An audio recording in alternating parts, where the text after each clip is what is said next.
All right. Ladies and gentlemen, if we could take our seats so we can begin. Good evening, everyone. Molweni. My name is Pedro Mzileni, and the cap I'm wearing tonight is being of a research assistant in the Chair for Critical Studies in Higher Education Transformation at Mandela University, known as Wretched. And I have the privilege tonight to be your program director for this particular lecture. The lecture is co-hosted by ASSAf in conjunction with the Faculty of Arts and Wretched, right? As you can see in your program, the lecture, of course, will be delivered by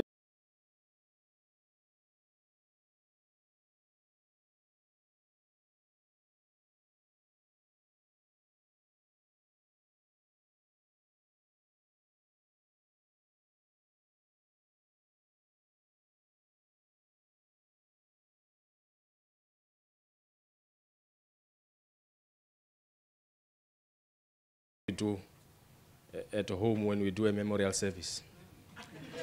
In the program, you can see who's going to be speaking after the next person, right?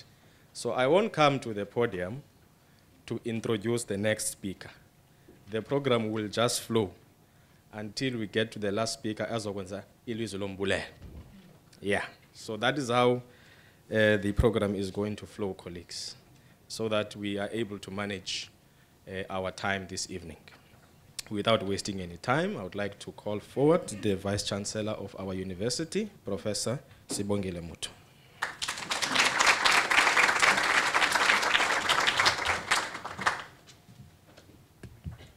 Thanks, Mihlali, for committing to be brief and focused this evening. Ladies and gentlemen, it's not me.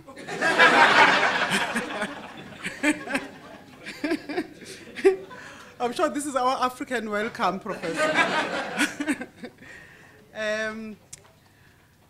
This evening, Program Director, I would like to welcome our Deputy Vice Chancellors that are here this evening, Professor Andrew Lish, the DVC of Research and Engagement, Professor Cheryl Foxcroft, the Acting Deputy Vice Chancellor for Teaching and Learning, and Lebogang Hashatse, the DVC for Institutional Support. I would also like to welcome the deans that are here with us this evening of our 7 faculties. But I want to single out Professor Rose Boswell, the Dean of the Faculty of Arts, whose faculty, as it's been mentioned already, is co-hosting the event this evening, together with ASSAf, and Professor Andre Kiet, who is the chair of Wretched. I would like to also welcome our colleagues from ASSAf, our co-host, and in particular, I want to single out our predecessor, Professor Henny Snyman, who is the former rector and vice chancellor of our founding university of Port Elizabeth Technikon. He is also an emeritus professor of physics at Nelson Mandela University, and he is an ASSAf member. Welcome, Professor. I would like to welcome all the academics that are here with us this evening. I also want to mention that there is also here Professor Kolela Manu, who is my former colleague. We went to university together, even though I never stopped reminding him that he was very young when we went together to university.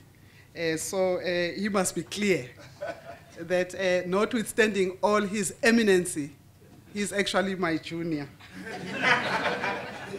So welcome, Professor Mangu. I know that you have traveled very far from Washington to be with us this evening. I want to recognize all our staff and all our students, including the leadership of our students, the community members, the friends of the university, the friends from St. Cloud State University, the Professor Wecker, who is the president of St. Cloud University in Minnesota, is here this evening at Mandela University. We earlier today signed our latest partnership agreement. So I would like to welcome Professor Wecker and the delegation that is with her. Honored guest, all of you, all protocol is observed. But it gives me great pleasure, in particular, to welcome the Academy of Science of South Africa Distinguished Visiting Scholar, Professor Nelson Maldonado-Torres, to Nelson Mandela University. I would also like to welcome you all to this institutional public lecture entitled Fanon, Decoloniality and the Spirit of Bandung, Notes on the Organization of a Decolonial Project. It is fitting for us that Professor Maldonado-Torres should visit Nelson Mandela University at this particular moment in time. Since 2015 to 2016, with the culmination of the mass fall movements, the discussion around decolonization in the university and in South African society more broadly has rightly become unavoidable. The call for the transformation of the university is an urgent one, and Professor Maldonado-Torres' expertise speak directly to this call and to the form that the repurposed university must take. Nelson Mandela University is also uniquely positioned in relation to transformation. Our name changed, which happened in 2017, where we took on the legacy of Mandela, signals a moment of change and reclamation. It also affirms a statement of socially just values and intent to which we must ascribe. This is not my statement. It was the then President of the Republic, President Ramaphosa, who reminded us of this responsibility when he launched the name for us in 2017 in July.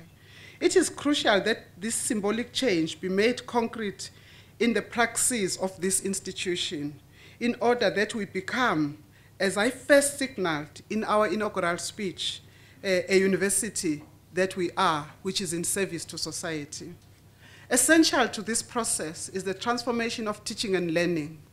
As I have outlined previously, our approach has been to embrace the philosophy of a humanizing pedagogy. In theory and practice, this philosophy must necessarily be decolonial in that, and I quote from that inaugural lecture, it has to develop the kind of teaching and learning interface that enables agency, a coming not only to know, but also to bring one's own knowledge and experiences into the pedagogic and institutional context. To humanize pedagogy, in our view, is to engage in a deeply investigative and creative process about how we impart knowledge and what we see as knowledge. In various forms, Professor Maldonado-Torres has greatly contributed to the subject of decolonizing knowledge, scholarship, and academic practices. And we thank you for that, Professor. Professor Maldonado-Torres has already fruitfully engaged with a group of our students on decolonization in relation to postgraduate research, alongside his discussions with various Nelson Mandela University academics. There is still much more we can learn from him here tonight, so I am personally going to be very attentive. As Nelson Mandela University, we recognize that we cannot do the revitalizing work of transformation on our own. Part of this labor is building networks with others who have similar aspirations to our own. Scholars and institutions with whom we can co-travel this difficult but vital and noble journey.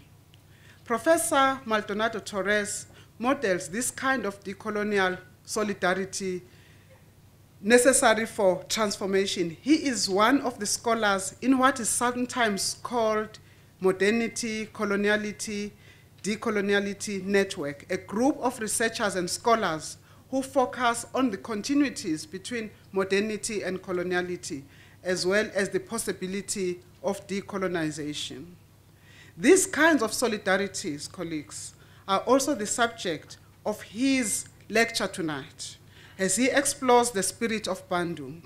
This historic conference in 1955 brought together newly independent countries from Africa and Asia with the aim of promoting cultural cooperation and opposing all forms of colonialism and neocolonialism.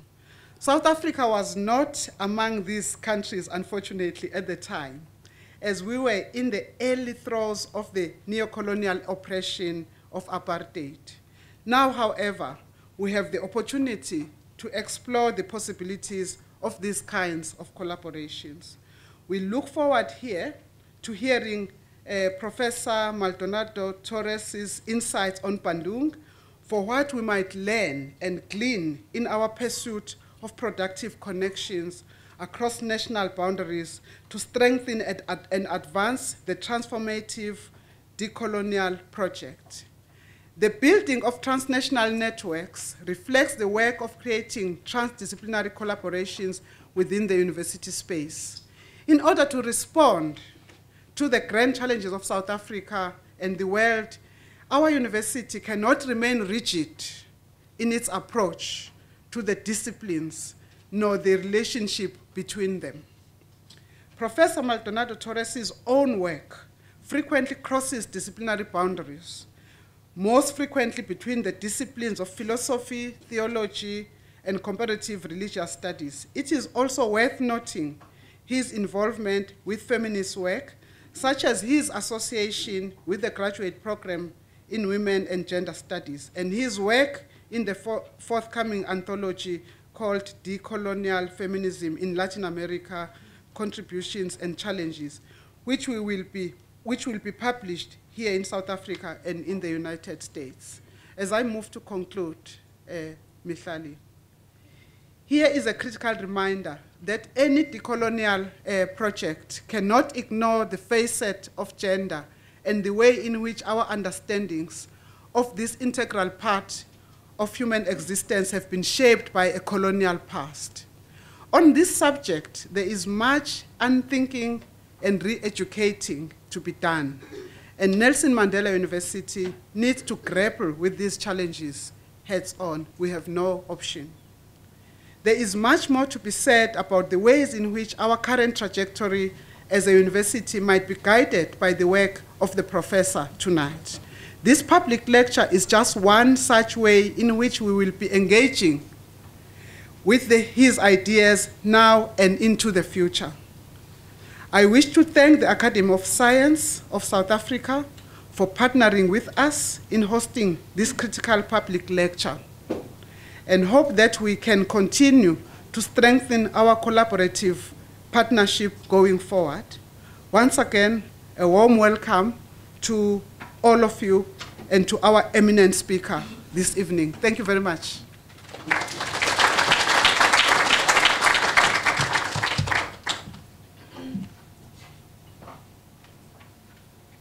Mr. Master of Ceremonies, I'm following the protocol, but I hope this is not a funeral.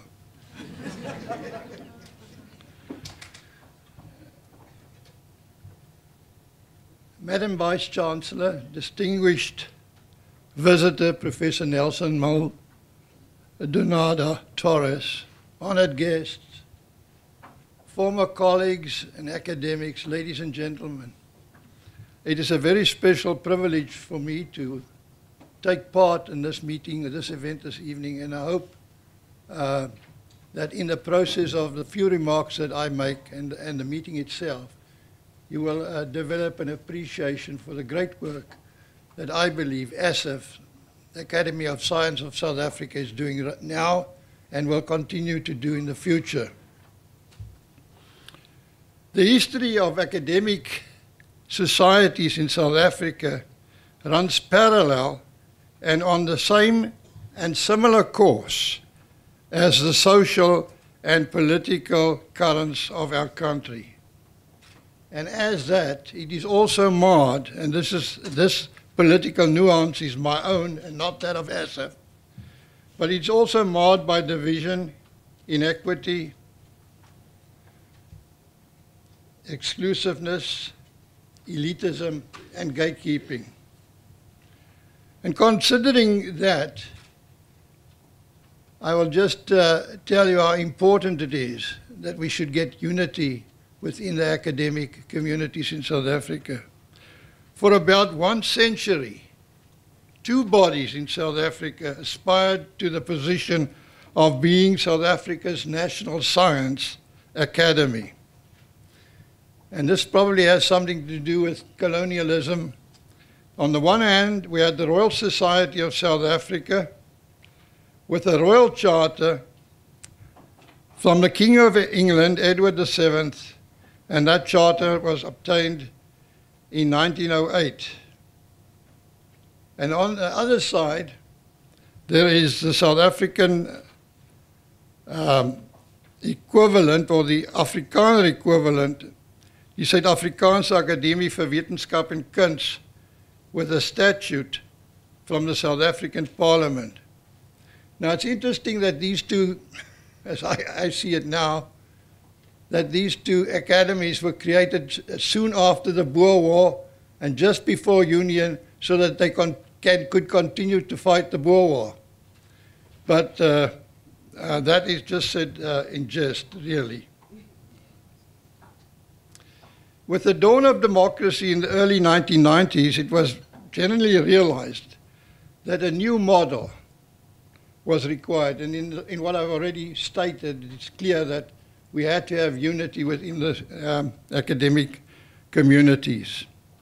And at that time, the president of the Foundation for Research Development, now the NRF, Dr. Kotse Makele, was asked by Franny Jenwala, the Speaker of Parliament, and at that time also she was Chancellor of the Port Elizabeth Technikon, which is of course one of the institutions which led to the Nelson Mandela University. She asked him to get all the scientists together, academies, academic institutions, business, to see whether they could form a new academy. And so we find that in 1994, a plan and a draft constitution was adopted, and I must say that I was very fortunate to be part of many of these discussions. And a year later, 100 founder members were elected, and the Academy of Science South Africa, ASSAf, was launched as a voluntary association in 1996, with the then President Nelson Mandela as patron. So it has a very laudable genesis. When the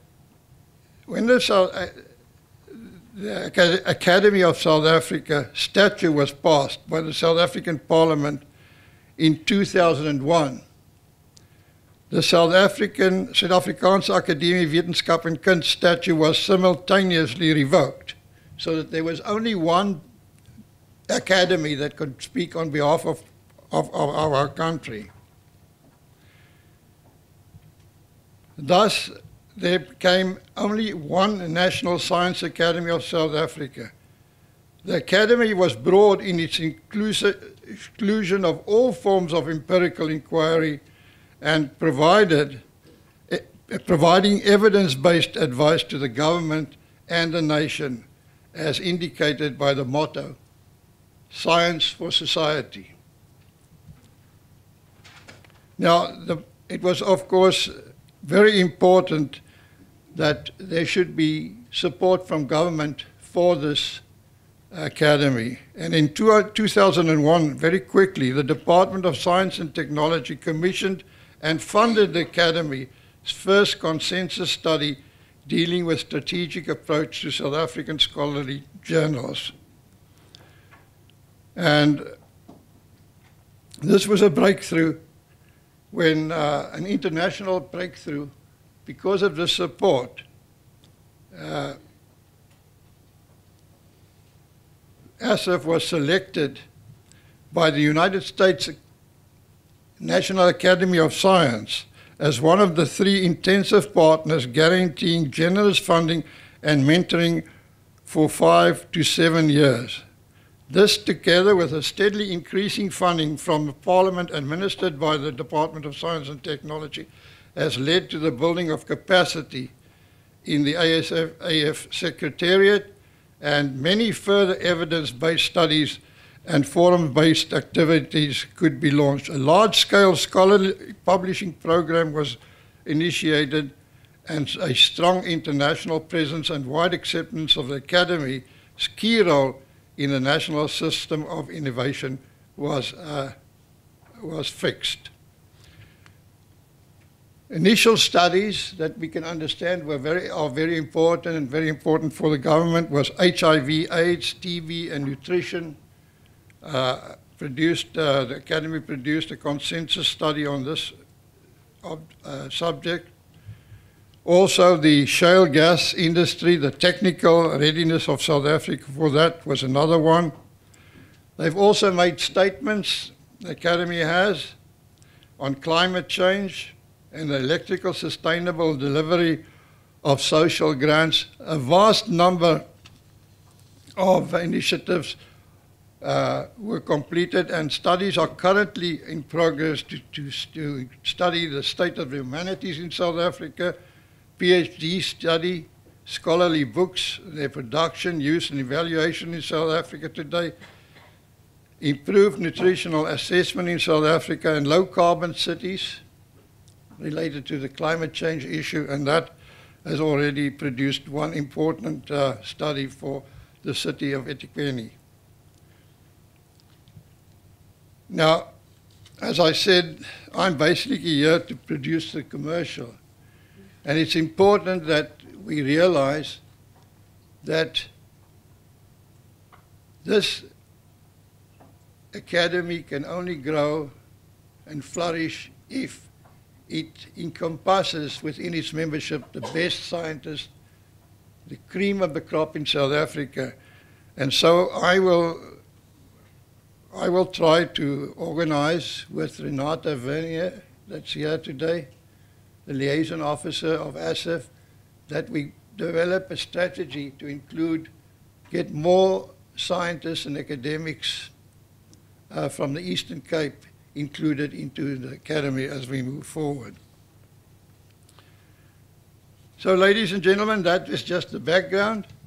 And if you want to know more about the Academy, please go to www.assaf.org.za, and you will get all the information that you would like to have about the Academy. And from the Academy's part, thank you very much for attending, and thank you to Nelson Mandela, to you, Professor. Thank you for the organization and support. Thank you, man. Thank you very much.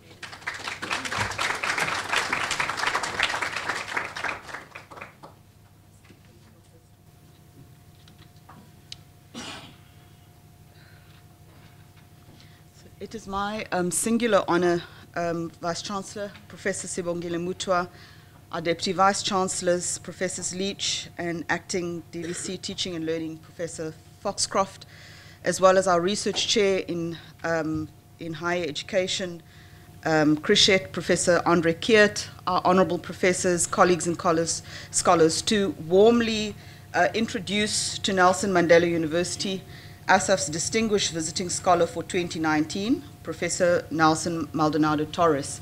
Now, I realize that I'm the only thing standing between you and the lecture, so I will try and be as brief as possible. But I need to make a few observations. It is perhaps a simple observation that your name, Professor, so closely mirrors the name of our university. We cannot but surmise that your intentions this evening closely mirrors our own strategic intentions, which is to embed in the spirit of the 1955 Bandung Conference in Indonesia, a deeper collectivist thinking at Nelson Mandela University, so that we might use it to benefit our students and our staff, so that learning, teaching, research, and engagement can flourish. The honor of welcoming a distinguished scholar to Mandela University cannot be underestimated, colleagues. The occasion is particularly significant given the contribution of Professor Torres to our understanding of the decolonial turn, which, as we will no doubt realize, involves not only a consideration of the theoretical, but also the deeply political.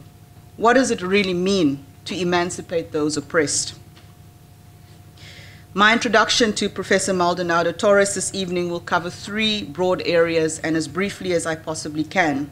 As a way of introducing the topic and the region to those who may not know much about the Caribbean and Brazil, I'll speak first about Professor Maldonado-Torres' publications and his research. I am to introduce his work and to say something meaningful about the necessary coalition of themes in his work, which includes deep studies of Latino and Caribbean identities, the extension of global understandings of Latina feminisms, and his commitment to tracing and revealing the contours of oppression. Following that, and again briefly so, I'll make some remarks about identity in the Caribbean and the subject of race in that region, sharing what I found when I was a student and seeking to understand race in this region. Lastly, I will say something about the decolonial turn, but not go too deeply because I realize that time is against us.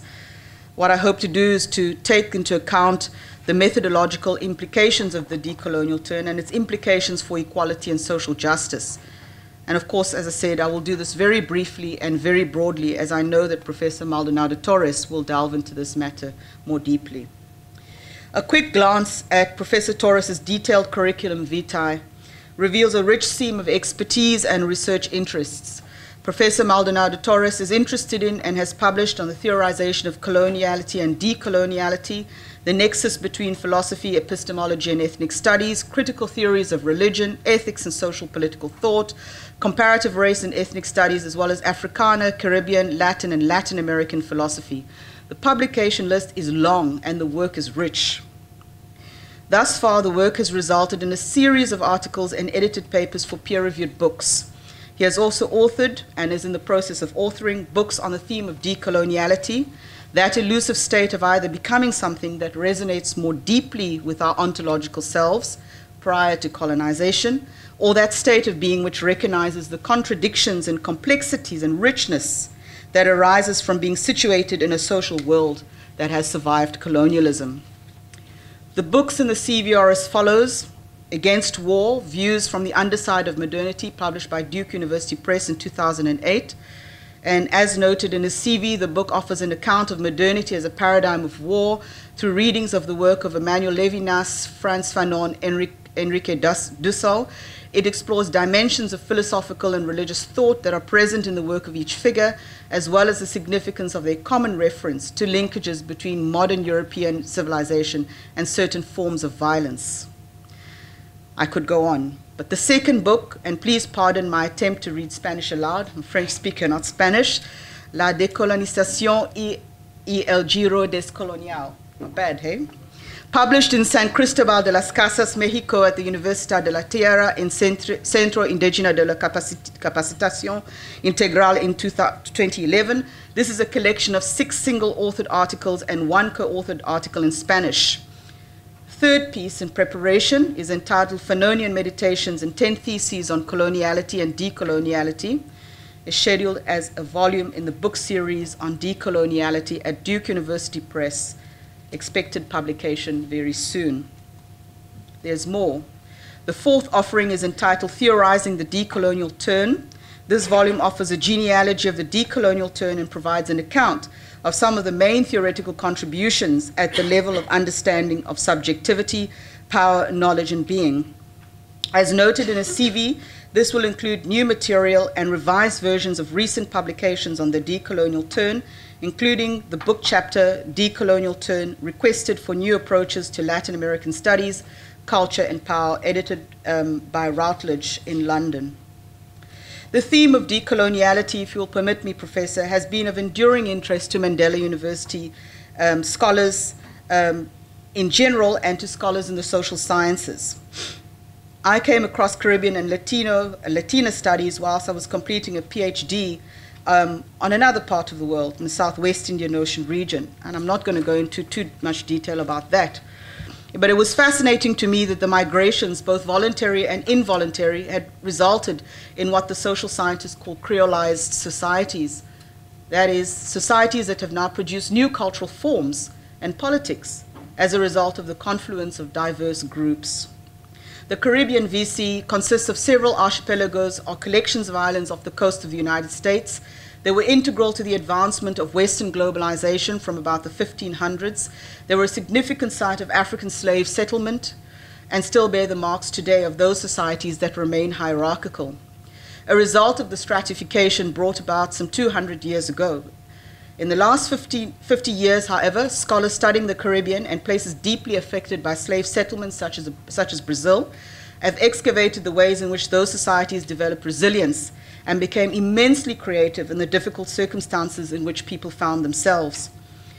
The work of many scholars have shown that Africans and the indigenous peoples living in the islands, the indigenous people, some of them were known as Caribs, brought with them their belief systems, food preferences, knowledge of the natural environment, dance, kinesthetics, and community practices with them. And the authors detail how and why new religious forms emerged, such as Santeria, Candomblé in Brazil, and Vodun in the other islands of this part of the world.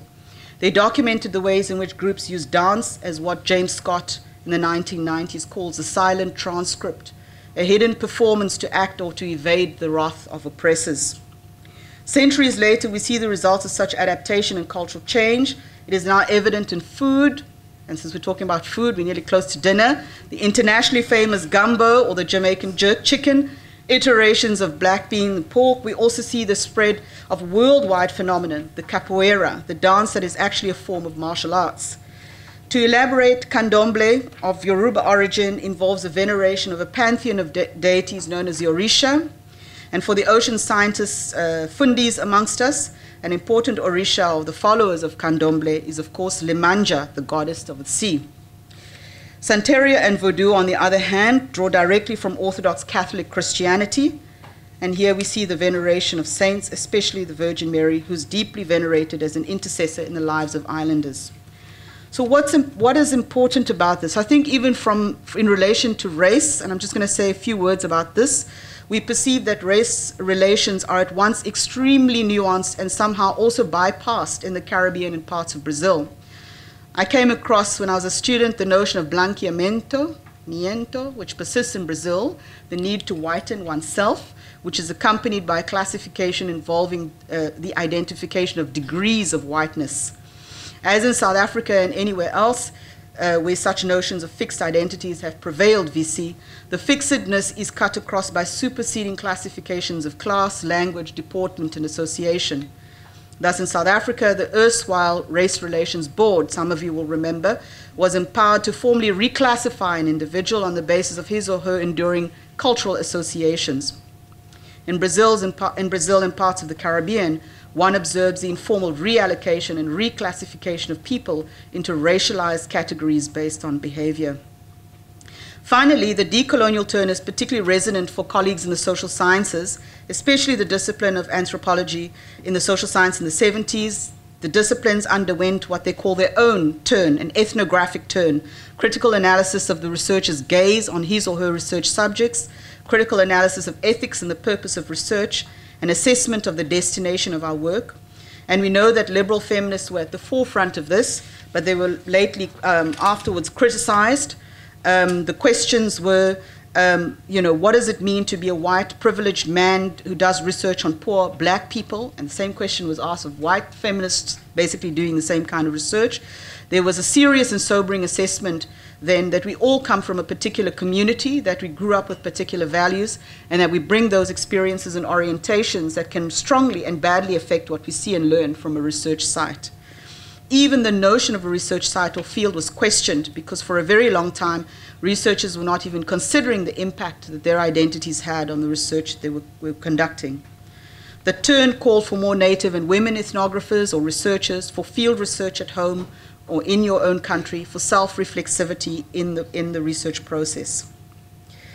So professors, DVCs, and Vice Chancellor Professor Mutwa, it is indeed my great pleasure to welcome and to introduce Professor Maldonado-Torres and to now cede this podium to him so that he can begin with his most esteemed lecture. Thank you very much.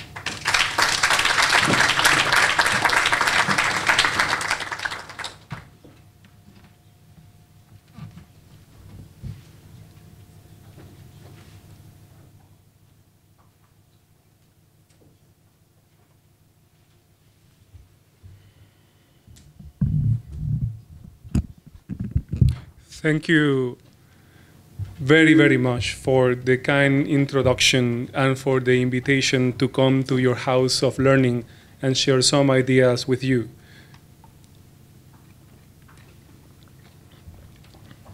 I am particularly appreciative of the Academy of Science, to the Academy of Science of South Africa for their for the honor of inviting me as the 2018-2019 Distinguished Visiting Scholar, and I am grateful to the team of ASSAf for all their work behind the scenes to make the visit possible. I also want to thank my colleagues in Cape Town, Shanaz Sufla, Mohamed Sedat, and others that also participated in this process to make this possible, as well as to Professor Andre Kiet and Crescent, the Crescent unit on campus, for hosting me so kindly during the past few days and for bringing me here today. It's really an honor to be in front of you, Vice Chancellor, all of you here tonight. Thanks so much for coming. I feel extremely happy for being here. I've been, once again, I've been coming to South Africa for the last 5 years, and I've developed already kind of a community of interlocutors. They go between administrators, faculty, some heads of departments, and student activists. I happened to be here for 3 months between January and March of 2016, and you know what was happening in the country then. I had planned to come here before March of 2015 to work on a book, on the Fanonian Meditations, that I still haven't come out, and in part because when I came here, I was trying to hide myself in a little bit, but you know, already at that context it was impossible, and not that I wanted to hide myself, but I was searched after by students, organizers who had read ideas about decoloniality, and they had questions, and they wanted to deepen on the theme, and also by that time already the impact of RMF and FISMO's false mobilization had a number of administrators through maybe most, if not all, South African universities asking themselves, what is it that the students mean by decolonizing education? And who is this figure, Frantz Fanon? Some had encountered Fanon in their youth, and they had put it back on the shelves, the books, and others had not read Fanon at all, and now it had becoming a prime figure in this movement. And so I came to South Africa to work on a book on Fanon, and it was ironic. I was not going to hiding myself to be writing about Fanon when these Fanonian activities were happening. So I embraced the opportunity to meet many of the scholars, students, activists involved in the process, and I learned enormously from being here. So I see I've kept the dialogue, and I deepened some collaborations.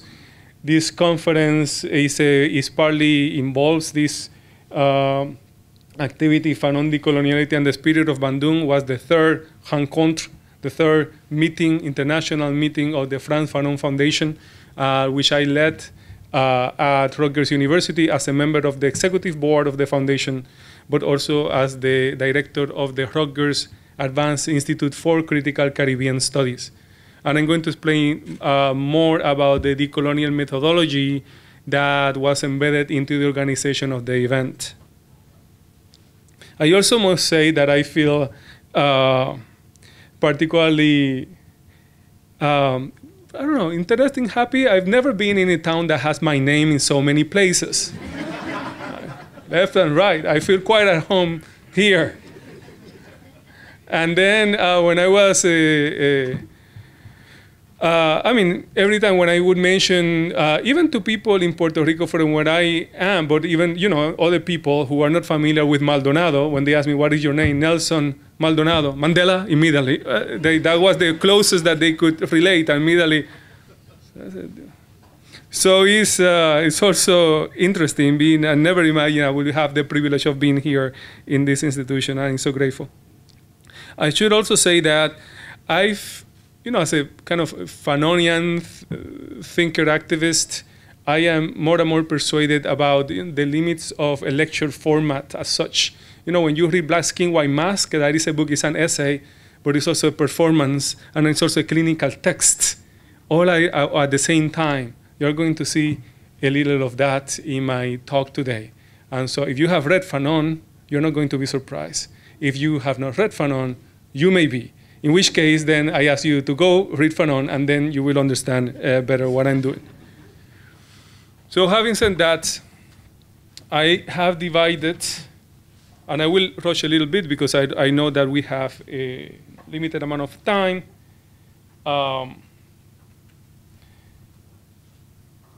I want to touch in these areas. I divided the presentation in 4 acts. Caribbean coloniality, South African coloniality, Caribbean coloniality and decoloniality, South African coloniality and decoloniality, Act 3 on leaving white epistemology out of the door, and Act 4, finally, Fanon, decoloniality and the spirit of Bandung event. I'm going to focus on the event at the end, but you will see it's informing, in a way, everything from beginning to end. The spirit of Bandung is a spirit about connection, South-South, third world connection. Therefore, part 1 and 2, putting in dialogue Caribbean and South African, already initiated in the presentation, is already reflecting the spirit of Bandung. Right? And I think the spirit of Bandung and decoloniality is something that is more about doing than saying, or you saying while you do it. So it's become less perhaps a motive as an object of knowledge, as the actual spirit motivating a number of connections and ideas. So opening up Act 1 on Caribbean coloniality and decoloniality. This is a map of the region of the Caribbean between the north, the US, Central America, and then South America, all that region there, and all those islands become to the Caribbean. I am from Puerto Rico. It is one of those, it is this island here.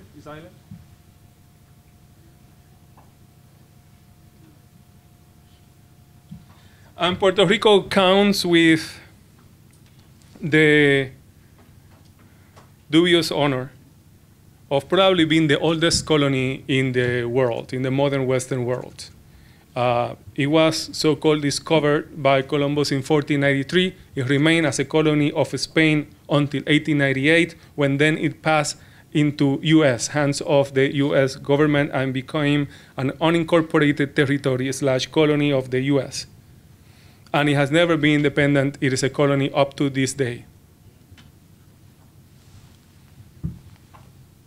The Caribbean itself is a region in the so-called modern world that serves as a laboratory for the forms of social organization and power relations that were going to be used by European powers as they continue expanding throughout the world. As I often tell students here, there is a little bit of the Caribbean already in Africa, and the very concept of blackness owes more than a little bit to the experience of Europeans bringing slaves, kidnapping people from Africa, bringing them as slaves, and building the notion of blackness in that process. The creation of the Caribbean region, including the island of Puerto Rico, involved the genocide of the indigenous population.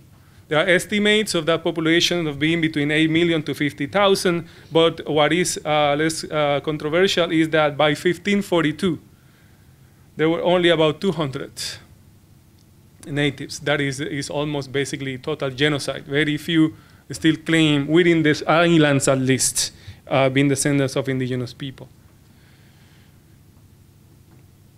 and also the zones of the massive importation of kidnapped black African subjects. The first slaves brought from Africa came to Hispaniola, but it's now the Dominican Republic and Haiti. There were about 12.5 million Africans shipped to the New World, and around 10.7 survived, most of them shipped to the Caribbean and South America. It is for the most part in the Caribbean area where you find territories that are majority black out of Africa, with African descendant black people, places like Haiti, Jamaica, Martinique, Guadeloupe, and other parts. And I want to say that Puerto Rico, because it's a colony of the US, but our first language is Spanish. Right? Already the fact that I am talking here English is part of the colonial legacy, as it is for a number of you in the room. Right? But as I said, you know what our colonizers did to us, we use that as a form of empowerment, and at the very least can communicate with each other through that language, without forgetting also our native languages. I would not count Spanish as a native language of mine, right? Even though I was born with speaking Spanish. But the point that I want to raise is that as a Puerto Rican subject, in Puerto Rico, I would argue Puerto Ricans are not Latin American or US American. It's a kind of a frontier or border subjectivity. You are the territory of the US, and you're often leave out from all kind of Latin American studies, curriculum, and programs, and then you speak Spanish, so you are not enough like the US because you don't have an Anglo culture. And it's not only the language, it's the entire culture, the music, the food. So you live in a kind of in-between zone, right? And if there is something I think that characterizes Puerto Rico, is something that connects it to the rest of the Caribbean, and it's the African presence. So let me say a little bit more about that relationship between the US and Puerto Rico. This is a satirical cartoon published in 1899, 1 year after Puerto Rico became part of the US. And also that year, the US came to possess other, take from the Spanish Empire, a number of other territories like Guam, also took Philippines, and also took parts of Cuba.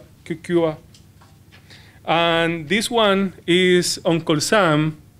The satirical cartoon is entitled School Begins. And right there in the front, these kids in the front, these are Cuba, Puerto Rico, Hawaii, and Philippines. And they are being instructed into what the book says on the desk, US First Lesson in Self-Government. And you also see an American Indian holding a book upside down in the corner, a Chinese boy at the door, and a black boy cleaning a window. Above the door reads, "The Confederate States refused their consent to be governed, but the Union was preserved without their consent." Then on the blackboard it says, "The consent of the governed is a good thing in theory, but very rare in fact. England has governed her colonies whether they consented or not. By not waiting for their consent, she has greatly advanced the world's civilization. The US must govern its new territories with or without their consent until they can govern themselves."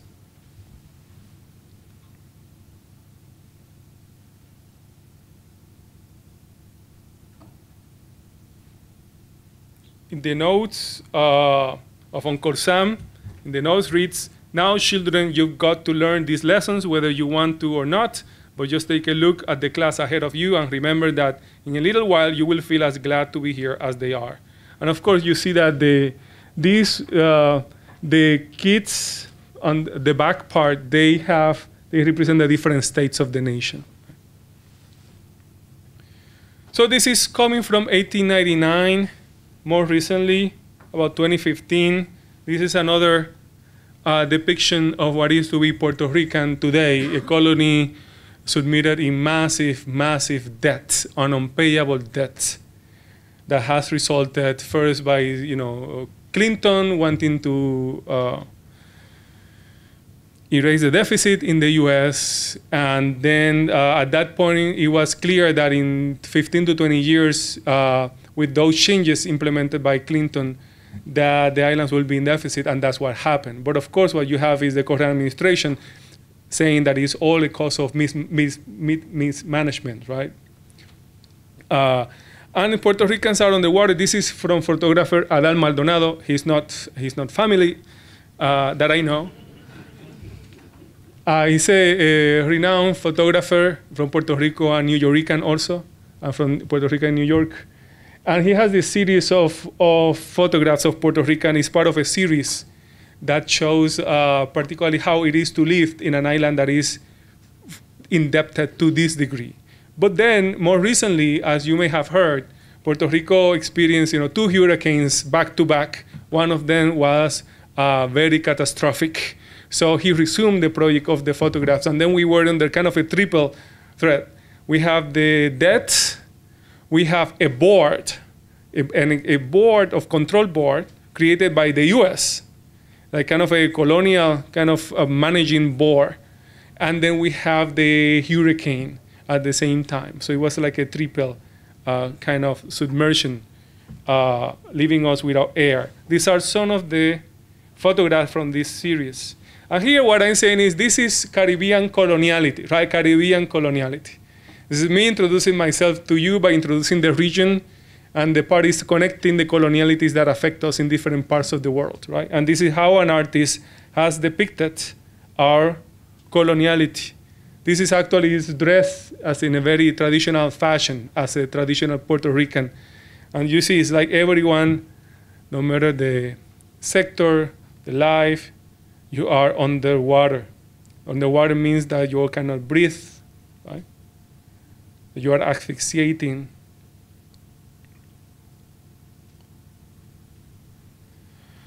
And that you are dead. That one says Muerto Rico instead of Puerto Rico. Muerto means dead, right? So it puts you in a condition of living and being dead. I think that phenomenologically a description that applies to a number of colonial, that's a feature of coloniality, a phenomenological feature of coloniality. Yet in this photographic series, I think that there are a number of things missing. And it's particularly the fact of what blackness, I don't think it conveys what blackness means in Puerto Rico. And I would want to shift them to say that to the extent that I am also, and a number of Puerto Ricans we're all underwater, but there are different forms of water. Some are under clean water in a bathtub, and some have already been under very dirty water, even before this death took place. And being in that dirty water is part of the relationship of coloniality. That's the water of coloniality. So I think there is a problem with the photographic series in as much as everyone seems to be affected by the same kind of water already in the same place, but that wouldn't be the actual reality. I think that there is something more particular to what tentatively at least I would call, Afro-Puerto Rican, or what is called, not only me, Afro-Puerto Rican, Puerto Rican of African descent. Of course, many of us are African descent because the presence in the Caribbean, the African presence was so strong. But I am particularly referring to the fact, not mentioning that humanity was born in the continent, so everybody is African in one way or another, but I'm talking about something else. I'm talking about those who carry the mark of their black African ancestors who were taken as merchandise and submitted to systematic rape and torture, visibly on their skin. Right? That's what I'm talking about, being Afro-Puerto Rican. Everybody could make claims of a connection to Africa, but it's something else to carry in one way or another, visual markers that immediately link you there. And it could be because you are very dark, or it could be because of your hair, or it could be because of your nose, or it could be, that there is some visual marker that immediately tells the subject that is seeing you, you are connected with Africa in a context where nobody's taught that anything of value comes out of Africa. Right? So already there is a knowledge base that by reading clues on your body, it imposes on you what Fanon called a historical epidermal, a historical racial schema on you. Right? And that's a burden that works like that works as another burden that asphyxiates you even before you get a hurricane. Okay. I think that carrying the mark, and I identified as Afro-Puerto Rican in that sense, even though here race relations are different, you are read differently, and sometimes when I come here, I am given honorary white status. Honorary white status, right? Which allows me to make certain observations of South African reality. But at the same time, my comrades, brothers and sisters who see the marks and know my thinking, they welcome me in the black community also. So I can at least, I have this strange sometimes reality of seeing different aspects, never completely, that different realities of South Africa, these different views of South African reality through these different eyes. Now, I come from a place where indigenous peoples were decimated. Right? That's also a particular feature of the Caribbean experience. And a key form of what Caribbean coloniality is. But I want now to go into Act 2 and think about South African coloniality and decoloniality. Because what I think this is different from the coloniality in the US, the coloniality in the Caribbean, the coloniality in Brazil. This may be, I don't know if completely unique to South African reality. It may be, you will tell me. But there is something very, very peculiar about the form of coloniality here. And I think something for which South Africa, I think, stands as a, like Haiti stood in the 19th century, as a beacon of potential radical change, because in a way, the exposure to this form of coloniality. One is that here, the black subject, this is not, this is a grosso modo, as it were, but to a large extent or to a great extent, here, the black subject is also the indigenous subject.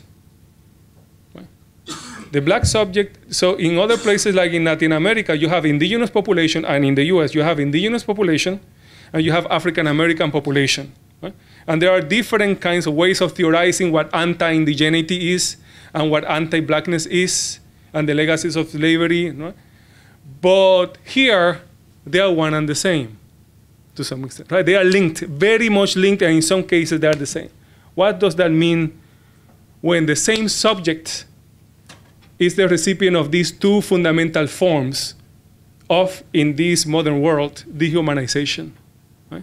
Both at the same time. And then, not only that, but different than in most indigenous territories in the Americas, these indigenous subjects who are also black are not the minority, not the disappeared subjects who were killed or who are now have been minoritized, but they are the numerical majority. Right? And so with that, you find the other elements of the coloniality of nature, coloniality of gender, all of them very present, very strong in the same socio-political project or a space that we call South Africa. Right? Now, I think that this is very important, and I think it comes out more clearly in these next ideas. Because I said, when I came here, I said that being Afro-Puerto Rican is those who carry, Afro-Puerto Ricans are those who carry the mark of their black African ancestors visibly on their skin. There is something about you carrying your ancestors, your history, your past is being read on you. And I think there is something important about ancestrality. That is read, right, is used to racialize one, to dehumanize one, but then also it can be used, appeal to the ancestors as a way of rehumanizing oneself, recognizing that past in a different way. Right? And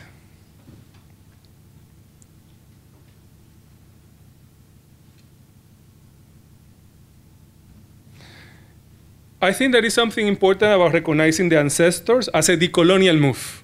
Right? as a counter to the historical racial schema that is imposed on one on the basis of identification with certain ancestors. Right? That the colonial modality or colonial move is found in reclaiming certain forms of black ancestrality, and that is linked to land because the ancestors were in the land. Now, there is something particularly decolonial about recognizing ancestors on an occupied land. In the US, when you organize, usually when you are in certain gatherings or you are in a conference, even in the university, and you're addressing themes such as decolonization, and this includes the third Fanon Rencontre, we began the conference recognizing that we were on occupied territory that was the land of indigenous peoples, some of which are still existing. But of course, they are not majority like here, right? They are, you recognize them. Sometimes, you have to look for them. Sometimes they have been moved to other places, but you recognize them whether they are there or not. And I'm going to read you the dedication that we read, just recognizing ancestrality, right, in that context of the US, to indigenous peoples, recognizing also the land. At the rencontre, at this encounter, this is part of the spirit of Bandung, right? As we are reinterpreting it today. We read, "We are gathered on the unceded land of the Lenape peoples. I ask you to join me in acknowledging this community, their elders, both past and present, as well as future generations.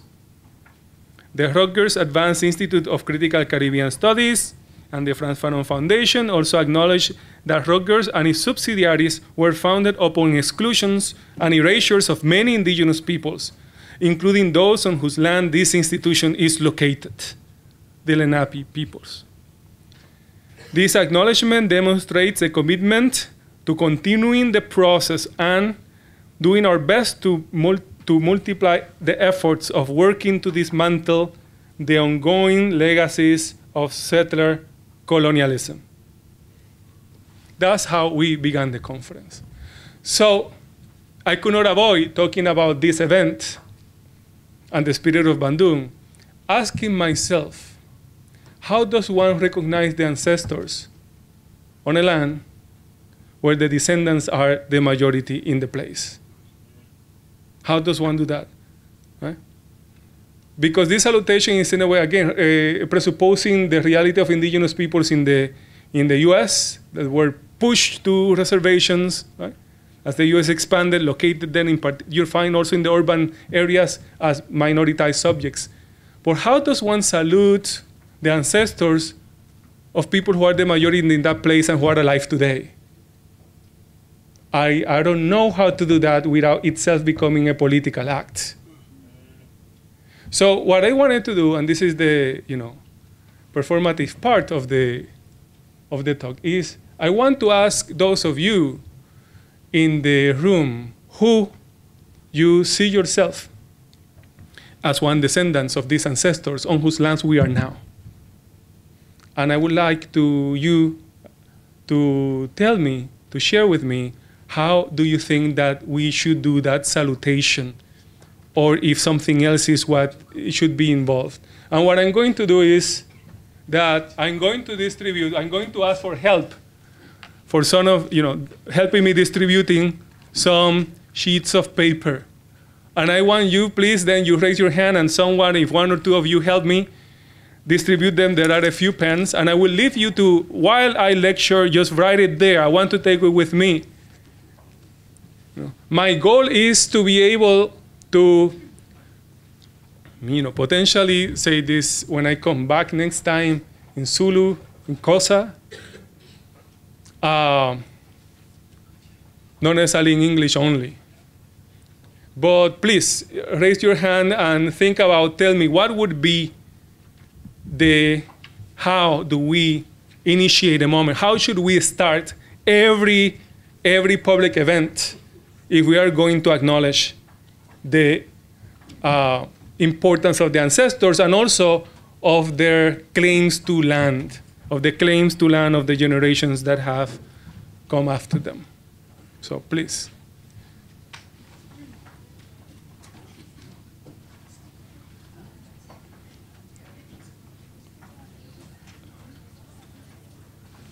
And while you do that, I want you to think that,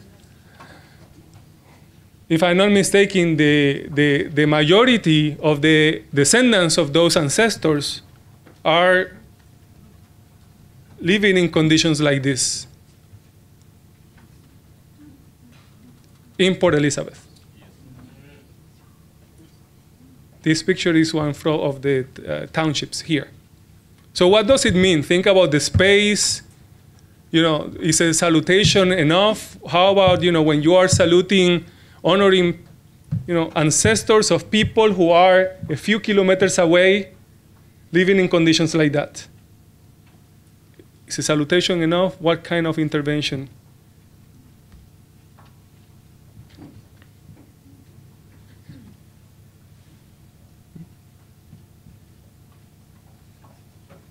I doubt that anyone here has gone to this barber shop in the township, right? Maybe. So look at the land and the resources on the land. So I will leave that, you know, that's act number 2. I want to move into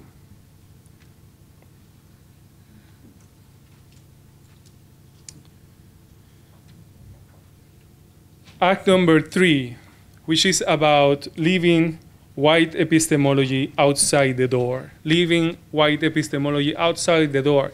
And this is incredibly difficult, particularly in a university, because universities are, as I'm going to argue, temples of white epistemology.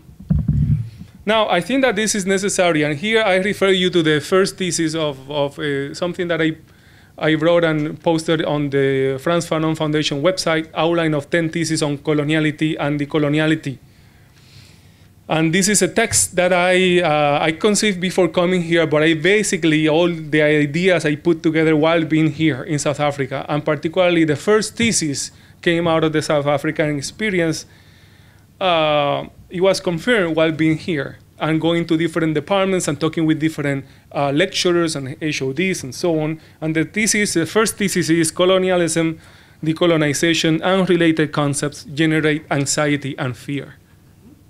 And you can see the quote from Fanon, Black Skin, White Mask.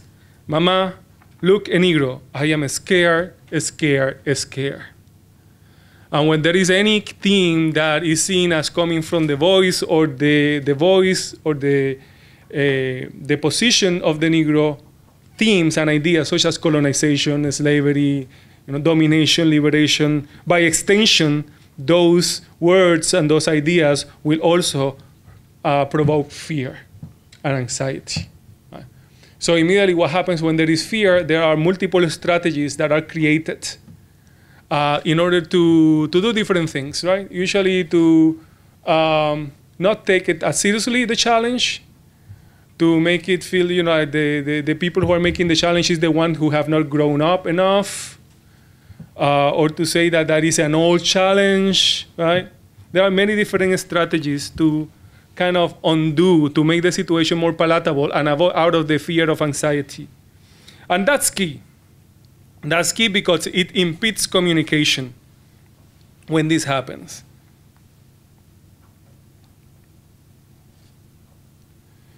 And I think that, you know, white epistemology is embedded, informs the bodies of subjects, both of black people and white people. Now, I said a way that, in a way, saluting the ancestors and so on is a way of trying to undo this white epistemology. But white epistemology is extraordinarily resilient. And for Fanon, black subjects have to rely on a prayer to aspire to shed the anti-black historical racial schema. Imagine how much work, how many Hail Marys, if you will, people whose bodies are white have to do to shed white epistemology and anti-blackness aside. Possible, it's a lot of work. Fanon begins Black Skin, White Masks, criticizing whites, blacks who want to decide, who desire whiteness. Right? So this is not about, you know, hating the white, no, this is rage against white epistemology and white desire in whatever body is found. And he begins calling the black subject into account. So, but the white subject is also, of course, socialized in white epistemology as well. Now imagine if these same people with white bodies find themselves in a deeply segregated society where whites have generally massive advantages over black people, and imagine how much more difficult if such bodies find themselves in an environment such as a not too long ago historically white institution in such deeply segregated country. Universities, as I've mentioned, are temples of white and anti-black epistemology, disguised as universal many times. A challenge of speaking about decolonization in universities is that one always have to face performances of whiteness that emerge in anxiety over their irrelevance, or worse, fears about the implications of decolonization.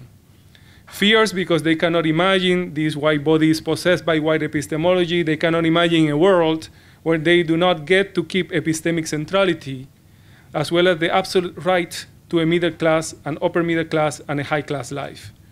These performances are anti-prayer, if you will. And the notion of prayer I'm taking from the last line in Black Skin, White Masks, where Fanon elevates a prayer to his body to make of him someone who questions. And thinking about the anti-prayer as these performances of whiteness, refusing to consider the question, the knowledge, the voice that comes from epistemology that is not white. The problem with the anti-prayers is that they are structured so that the body engaged in this anti-prayer does not even realize that it is participating in this act.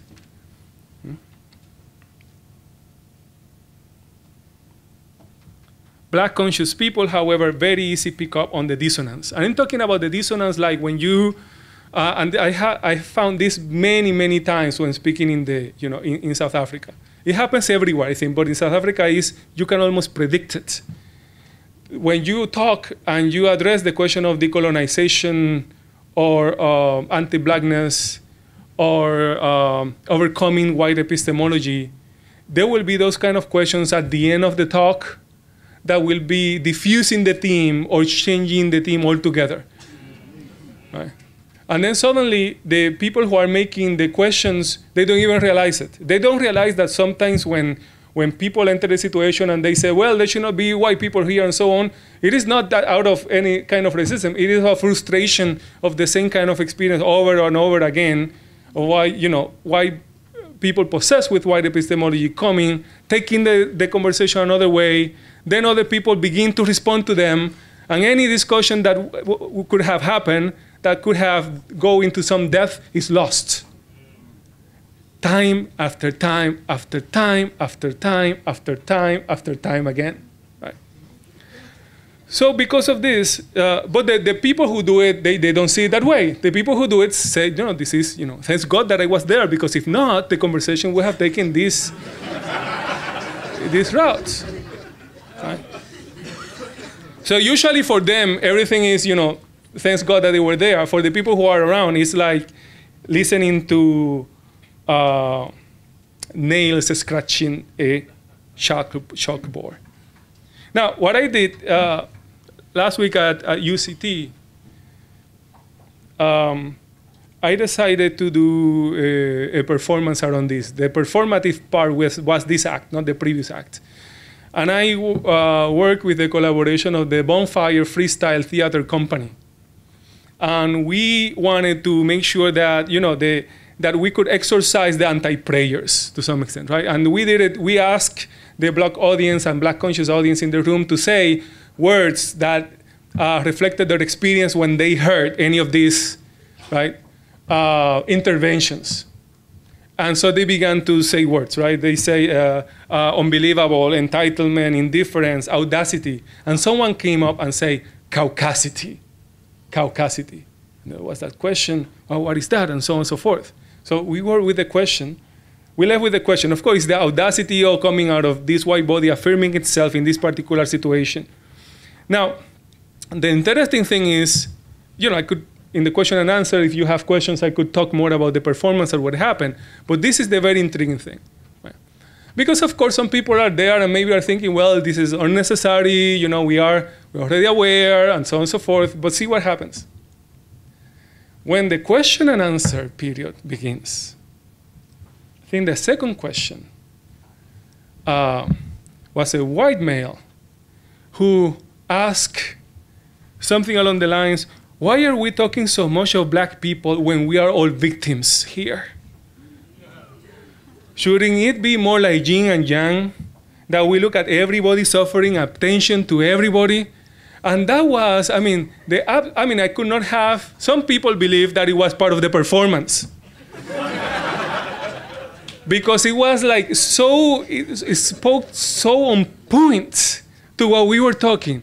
So, you know, the person who was moderating the question said, were you here before?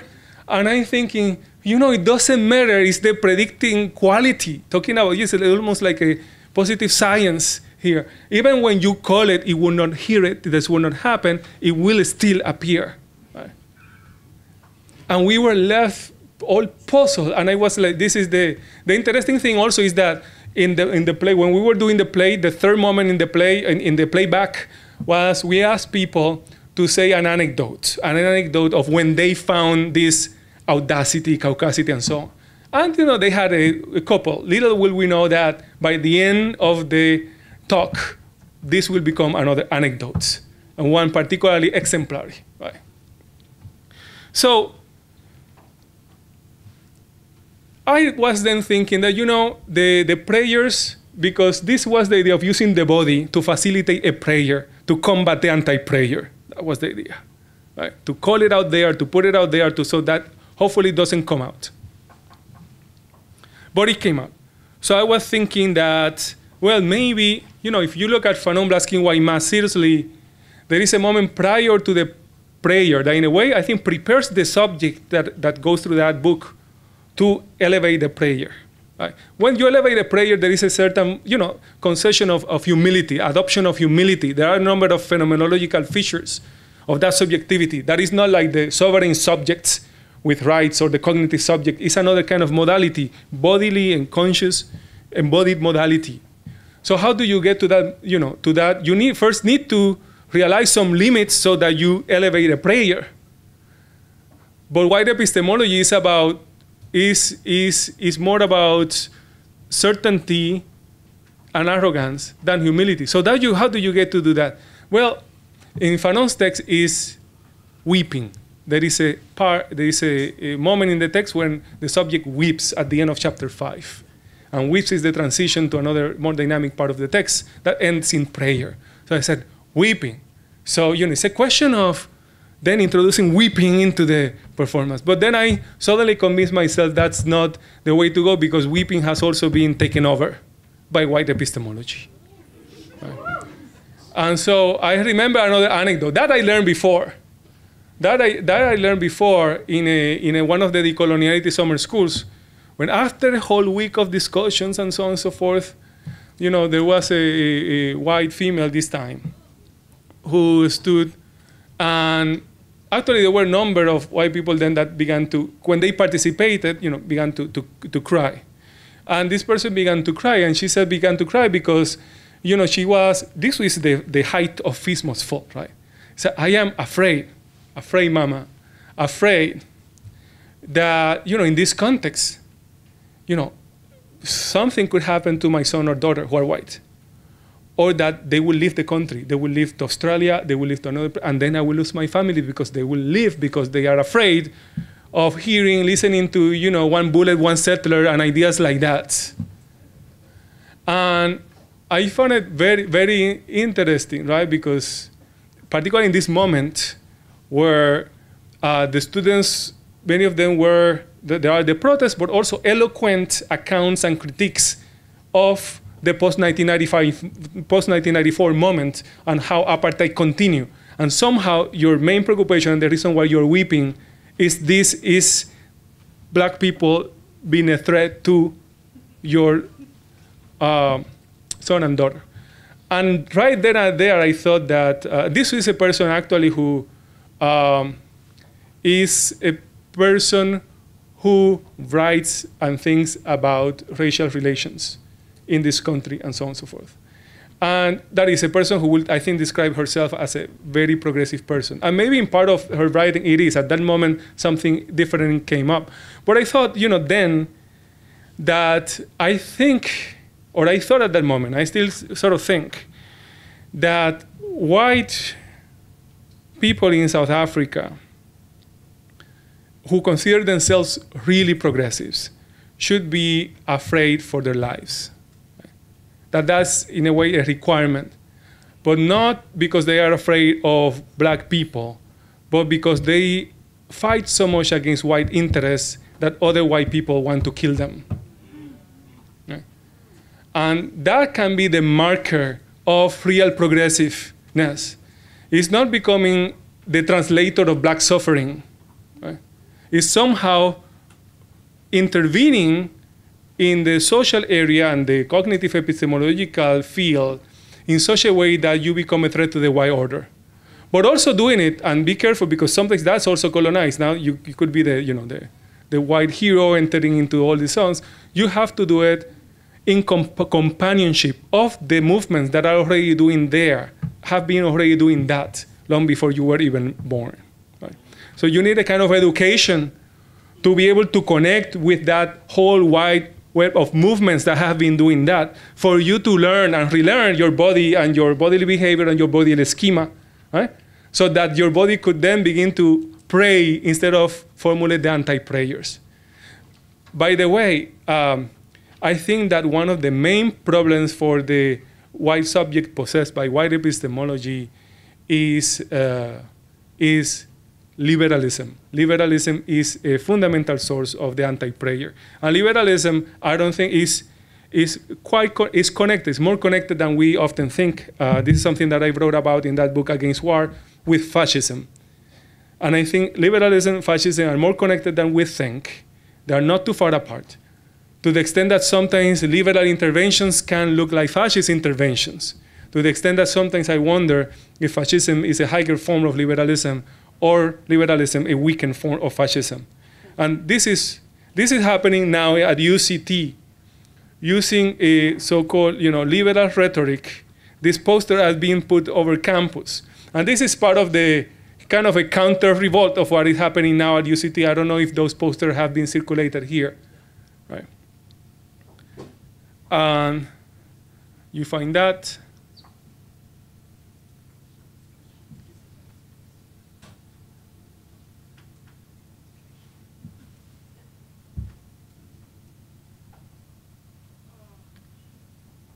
And of course,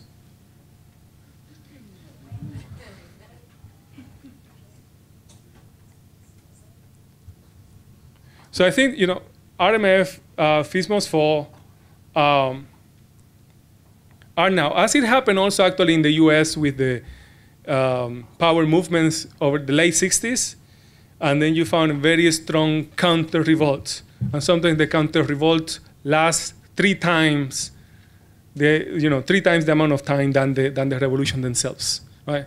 So you need to be prepared. But I think this is part of this. The interesting thing is that they use liberal terms to do these campaigns. And this is not only happening here, this is also happening in places like France. This is from last December, right? 80 intellectuals now formally denouncing decoloniality, right? Denouncing Julia Bouteilla and the numbers of organizations of people of color in France. Right? Then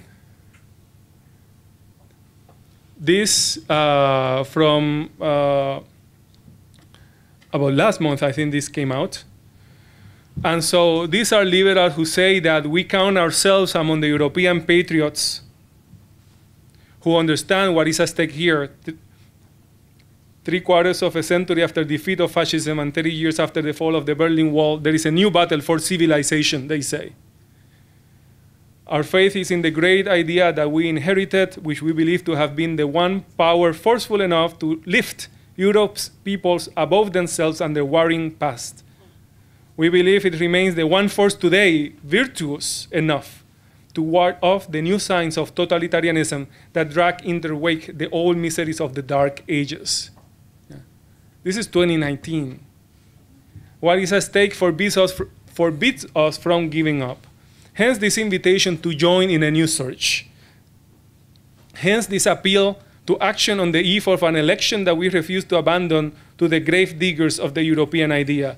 Hence this exhortation to carry once more the torch of Europe that despite its mistakes, its lapses, and its occasional acts of cowardice, remains a beacon for every man and woman on the planet. And so on, right? And these are people like Milan Kundera, the writer Salman Rushdie, Bernard-Henri Lévy, and others. And they just came out, also from France, a group of feminists denouncing, right, different decolonial, the impostures decolonial. Right? And they are, this is a declaration for an A march for a universalist feminism. And it reads their own call: it is within a secular democracy that the rights of women are best protected. They write, the identitarian, communitarian, and religious labels cannot liberate women from masculine domination.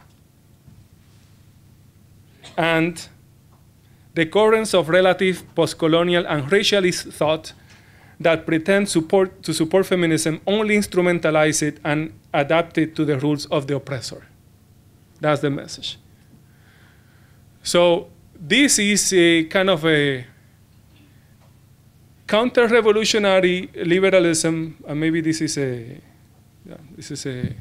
tautology, liberalism, counter-revolutionary, that is seeing itself standing against, the populism of the right wing, but also against the colonial insurgencies and groups of interventions of people of color, challenging the ideas, for example, in France, of the Republic, right?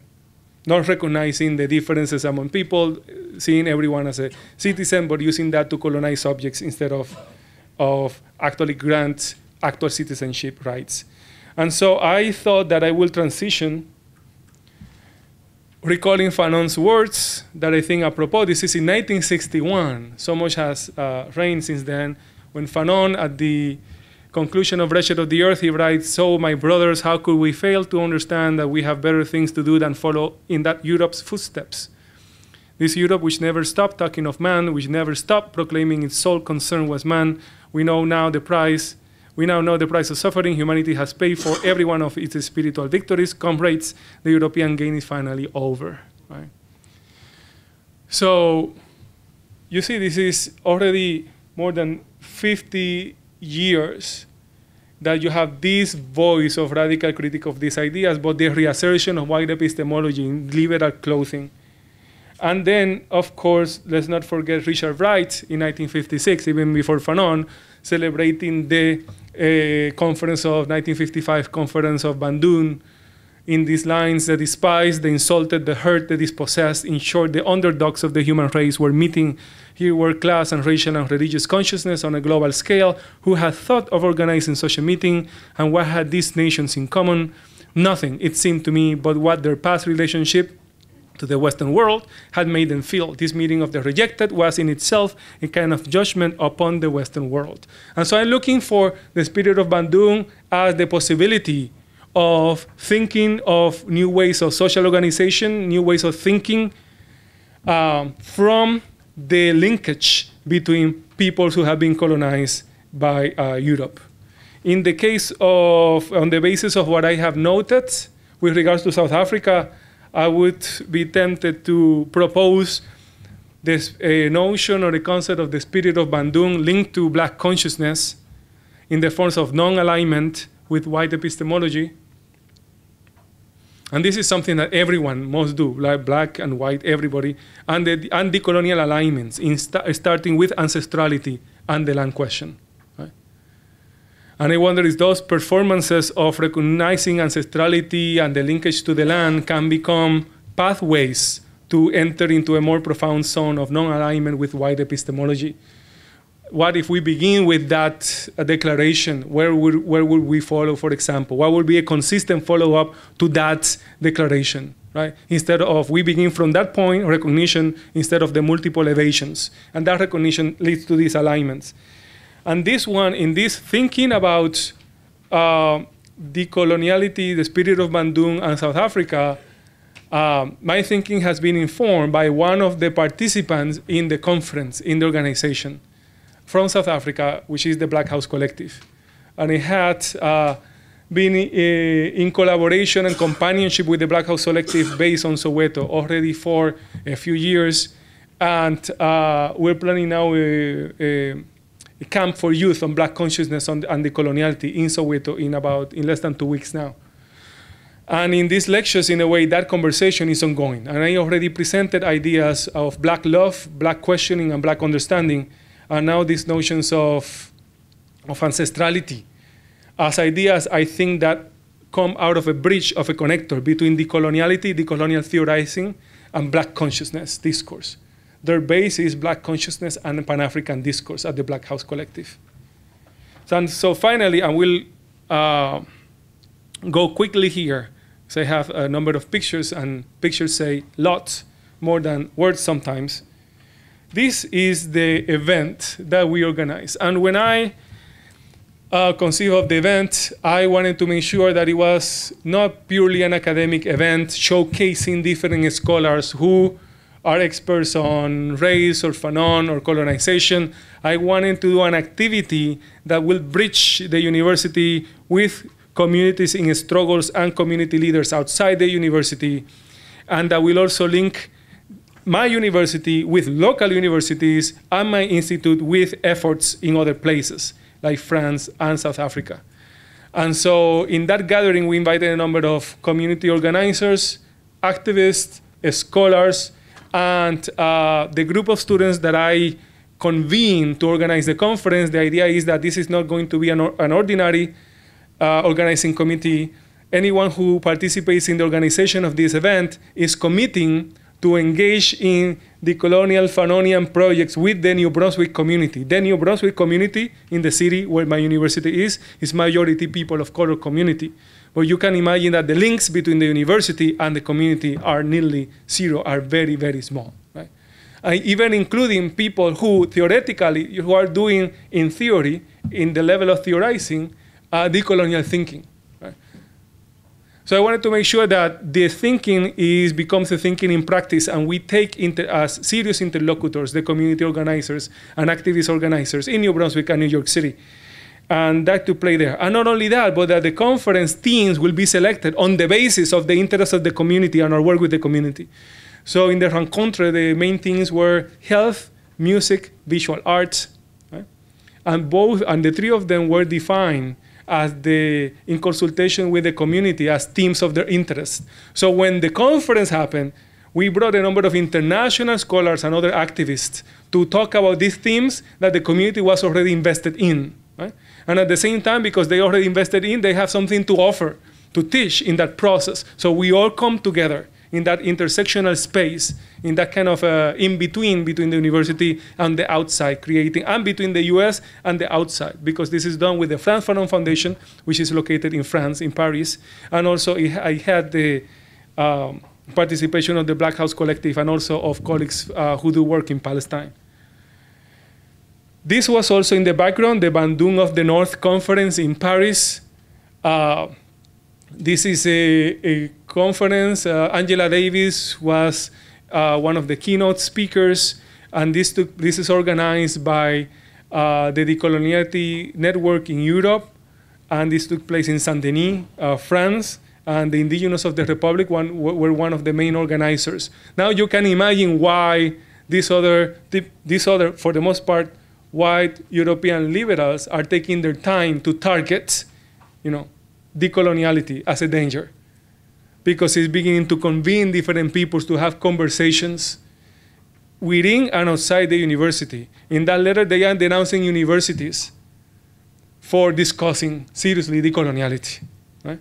Because the university should be committed to the reproduction of the Republican ideal, supposedly. But there are already enough people of color inside those universities who know that that's a narrow framework to understand reality and who are bringing these voices more and more. So this is part of the conference. I'm going to pass you through a number of pictures for you to have a feel. There are videos of the conference on the public Facebook page of the France Fanon Foundation. This is part of a conversation that I had with Teresa Vivar, who is the community, the leader, an executive director of Lazos América Unida, is a community organization in New Brunswick, and we're collaborating in a number of things. And the event became only, right, helped to bring us closer together. And then from there, other plans and collaborations have emerged organically. Right? We did the conference at the university, but we also went to the community.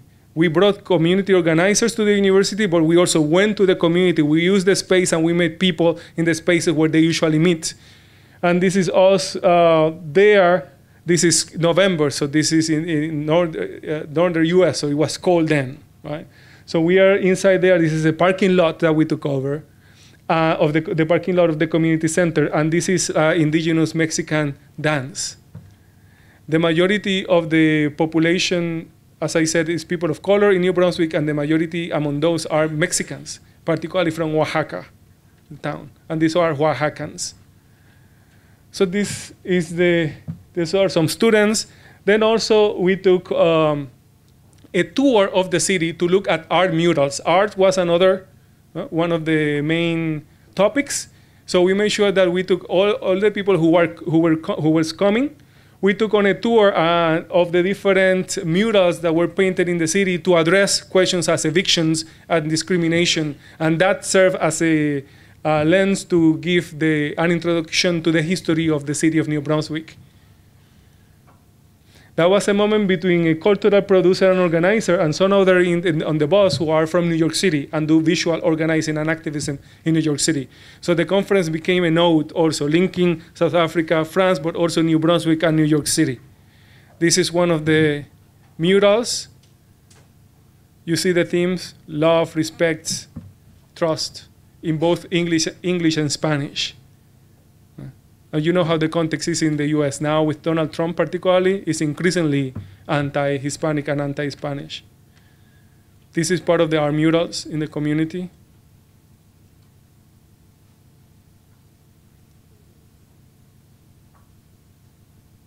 So the number of us in the conference. Respect, love is respect. And these are pictures of the panels. These three colleagues here on the right, they form core, they are part of the core of Decolonize Displays, which is an umbrella organization of artist organizers in New York City. Recent interventions include kind of occupation of the Whitney Museum and also of the Museum of Natural History in New York City. And they're calling for a decolonization and repatriation commission of the Brooklyn Museum, among other acts, right? And so we're taking them as interlocutors in. When I come back, I arrived to the US in the 14. I actually go from the airport to my university to host Julia Butella, who is the leader of the Indigène of the Republic in France. But then on Friday, we have a conversation with the three of them and Julia Butella from France on art and organizing in urban settings. So this is part of the outcome of this. These are some of the activities that they have organized on Indigenous Peoples Day. These are demonstration, the Guggenheim Museum.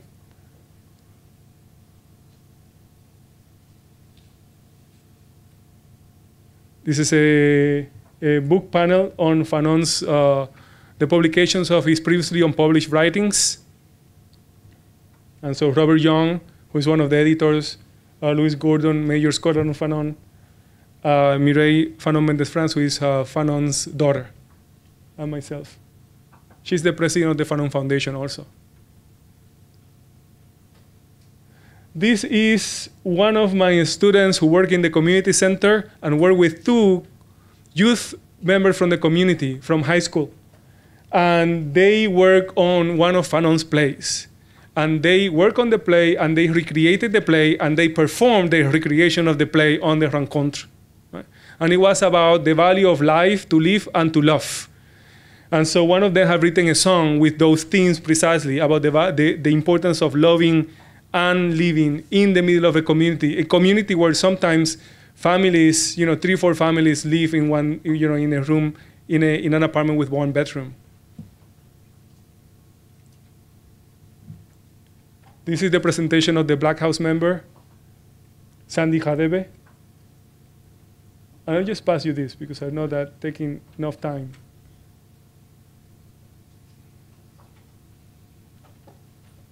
On music, we brought drums for Louis Gordon to play as a jazz. He's a philosopher. He also plays jazz. He plays the drums.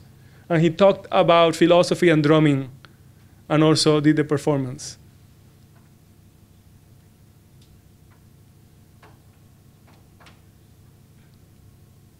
This is how we finished conference.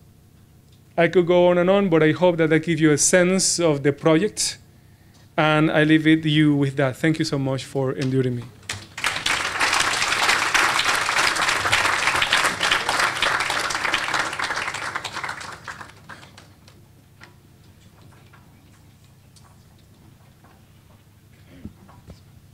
Okay.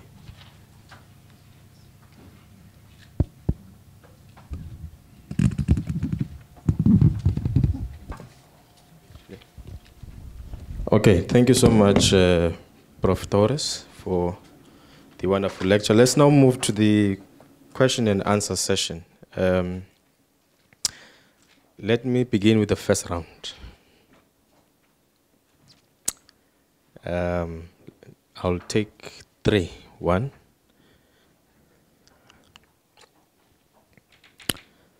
2, and 3, in that order. Do you have roaming mics?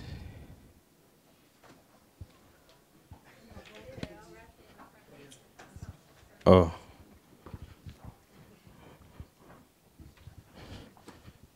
Shonya Maza, number 1.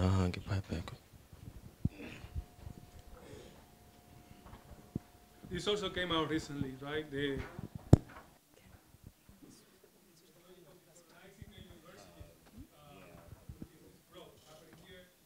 the US, we have been engaging that project for 40 years now in what is called ethnic studies. So just wanted to point out that what is happening here at the universities with the interest in decolonization is also part of an international array of projects that they go back decades. And I think it's important to recognize you are not alone, and there has been some work done, but what happens here I think is key because of that particular form of South African coloniality and the potential decoloniality that can emerge from here. Yes. I just want to mention one more international fact, that the lecture, colleagues, has been delivered. So I am hoping for no counter lectures from the floor. Just be brief, colleagues. Thank you. Okay. Good evening, ladies and gentlemen. My name is Nelson Malo. I'm a student at the university. I actually have 3 questions that actually lead into each other that can be answered and just summed up in just one answer. But the questions are about necessarily the relationships between higher education institutions and social justice movements and the importance of that. So my first question is, what is the importance of movements in creating or influencing the decolonial project or curriculum in the South African higher education context? That's the first question. I don't know if it's clear. Second question, what function can they play in formulating a decolonial teaching and learning experience? Because you mentioned in your lecture the importance of activism and community work as important and was an integral part of the decolonial project. So thirdly, should there be collaborative work between higher education institutions and these movements?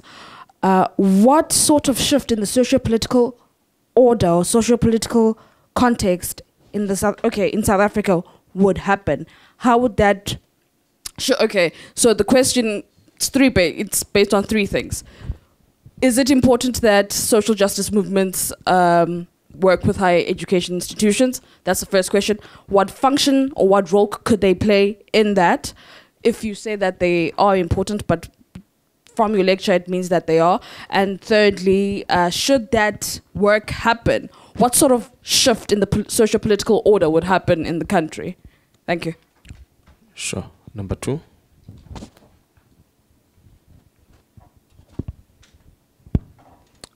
My name is Sakumzi Cingo. I'd like to know why is Fanon a gist in your message? And the second question is, how do we decolonize language? Because I personally believe that, as a lot of people would agree, that language actually comes from nature.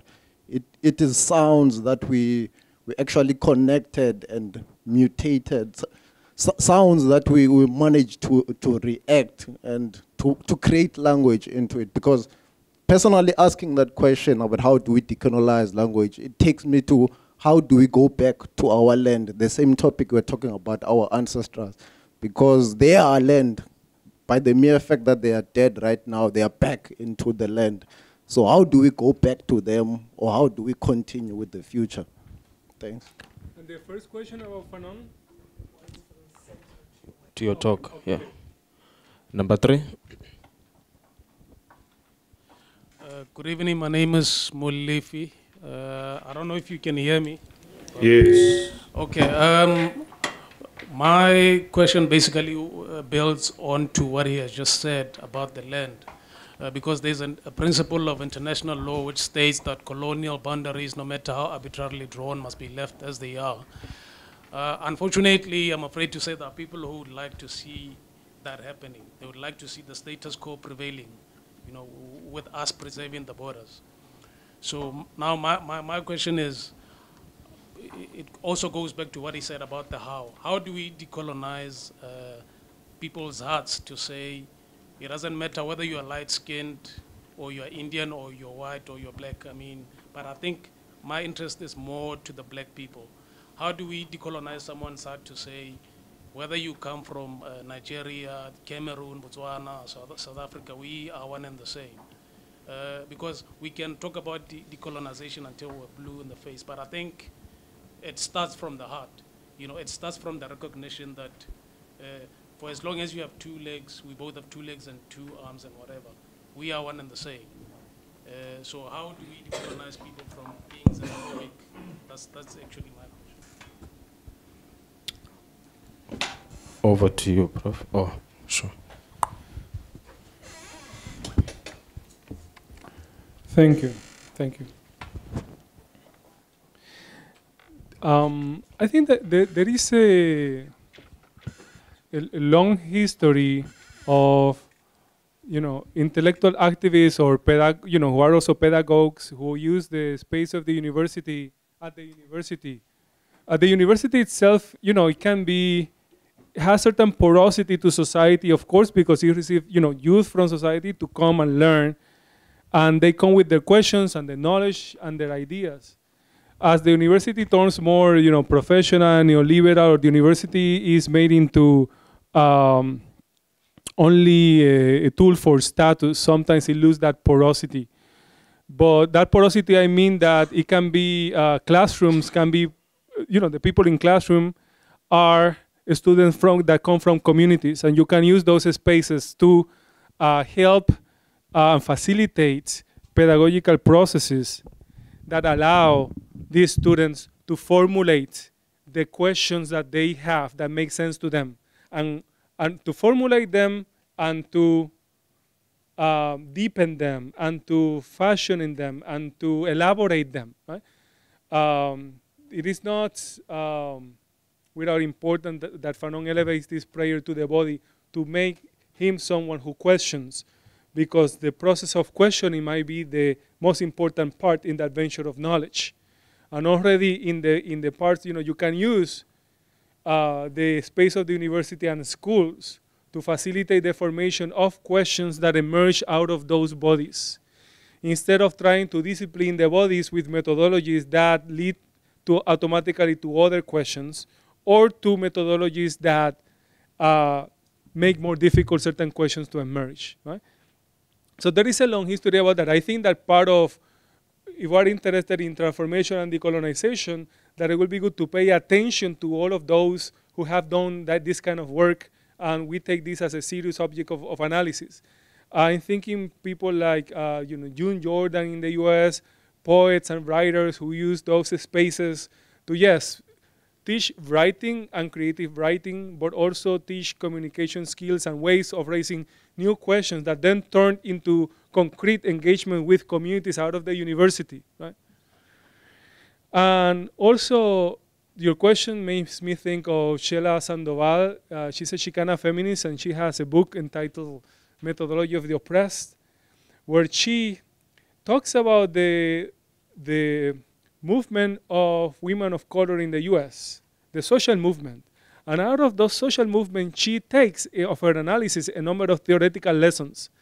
And those theoretical lessons she combines with readings of high theory texts from Roland Barthes, Fanon, Derrida, and others. And her own theorizing will be a combination of the theory embedded in the social movement and the theories that are in the texts, right, together.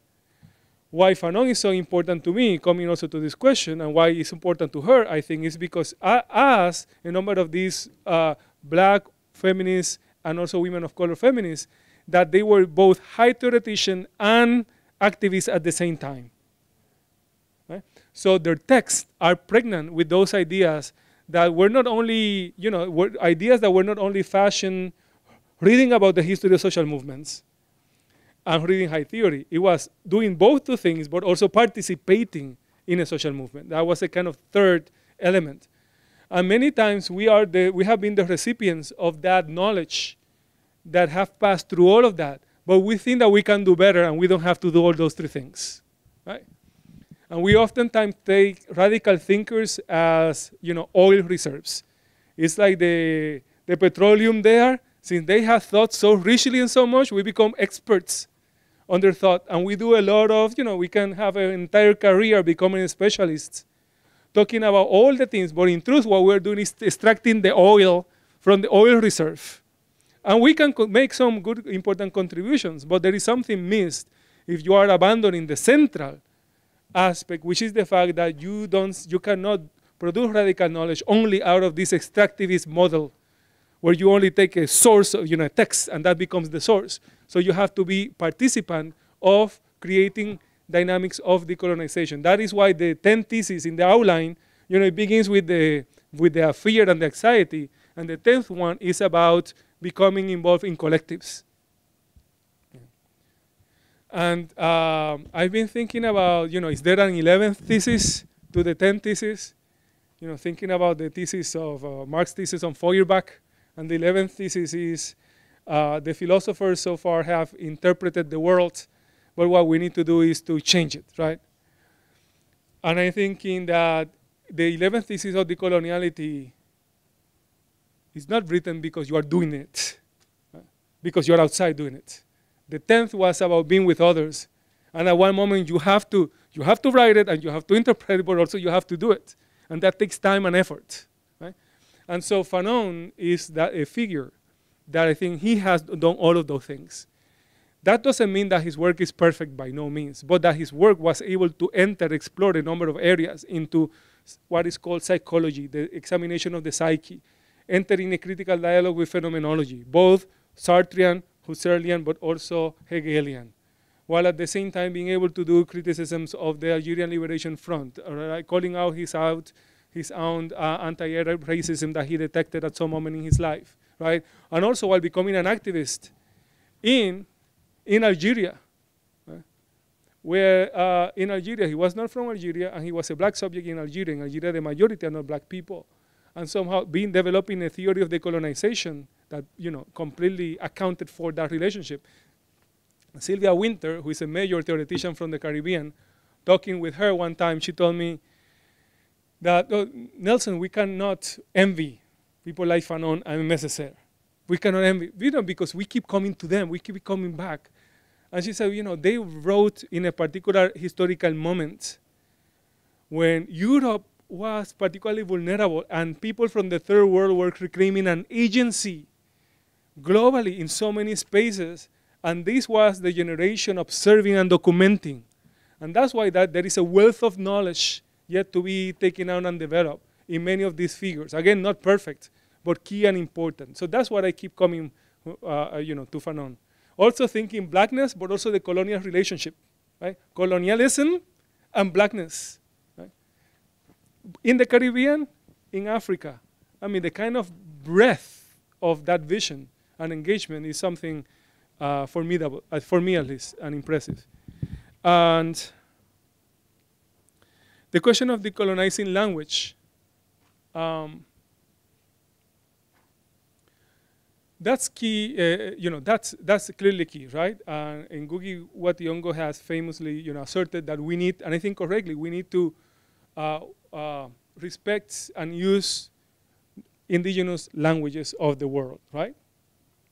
I do believe, though, that also we can use the tools of these European languages that have been imposed and reuse them, regenerate them, throw back, and we can create even new hybrid languages out of this. Right?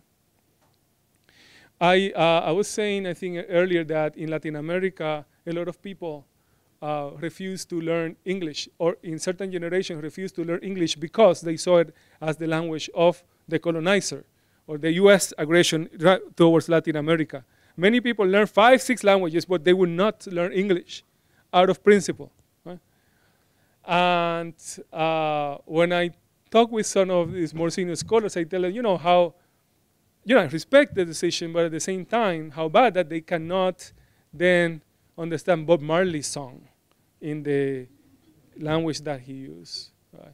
Or understand Malcolm X's speeches, right, in the language that he used. So I think decolonizing language is part of a larger task of decolonization. That's why it has to be tied social change and to learn. And decolonizing language is using language in the colonial settings, but also beyond the hierarchization of languages that we have received. And so decolonizing languages, when it's part of decolonization, means that we cannot presuppose that in a context like this, we can do the decolonization in English, for example, right? It may mean that we will do it in multiple languages, and that I cannot, take it out of the question that if I'm going to take decolonization seriously, I may have to learn Xhosa. Right?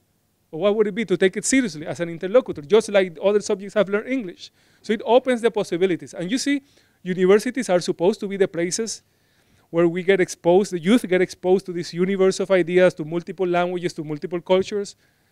How ironic that sometimes, universities confine students to only have one language, or one dominant language, and that sometimes it's social movements like these, the colonial social movements, that require the openness, right, to be able to take on learning different languages and to build ties together and to communicate in creative ways. And yes, if necessary, create new languages. Right? While we are at it, because languages are alive. Right? So that's what I would say. I know your questions were very deep. I think that they cannot be answered simply, just in a single answer, but hopefully this gives you some clues. Okay. 1, 2. Okay. Thank you very much, Prof. One great African scholar, Bob Marley, once said, "Ixesha liqhathwe yinja."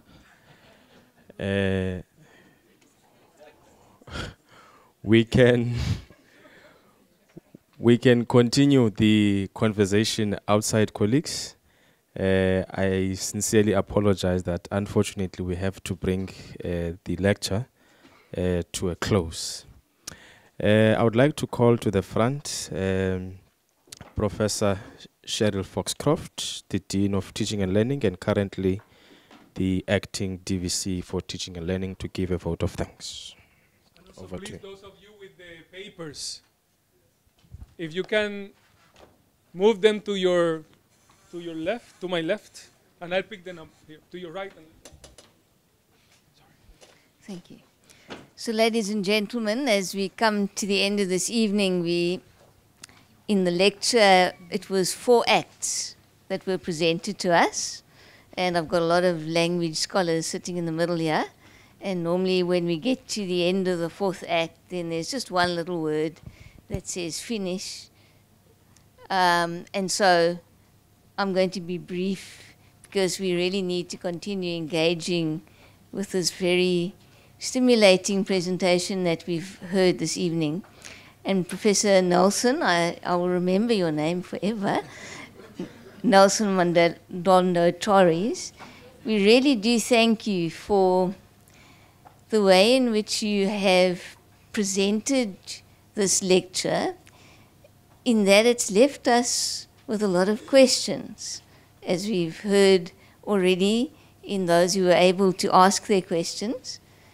And that's always the mark of somebody that's jiggled our minds. I've certainly been left with personal questions as well. I was proud of the fact that I'm a descendant of the 1820 British settlers who landed here.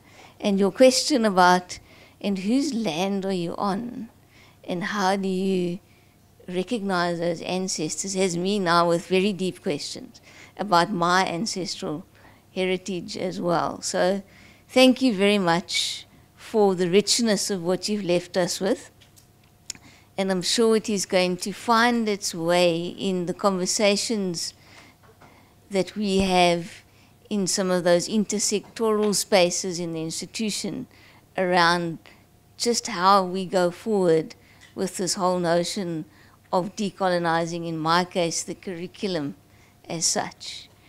We also need to thank some other people, and for Avicii for setting the scene this evening for us, setting up the whole discussion so well, for Professor Henny Snyman for sharing with us around ASSAf and its work.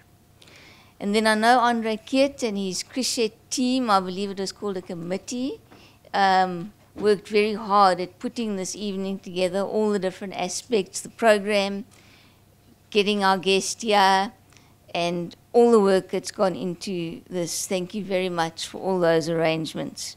And then lastly, thank you to the audience for the way in which you engaged with the presentation.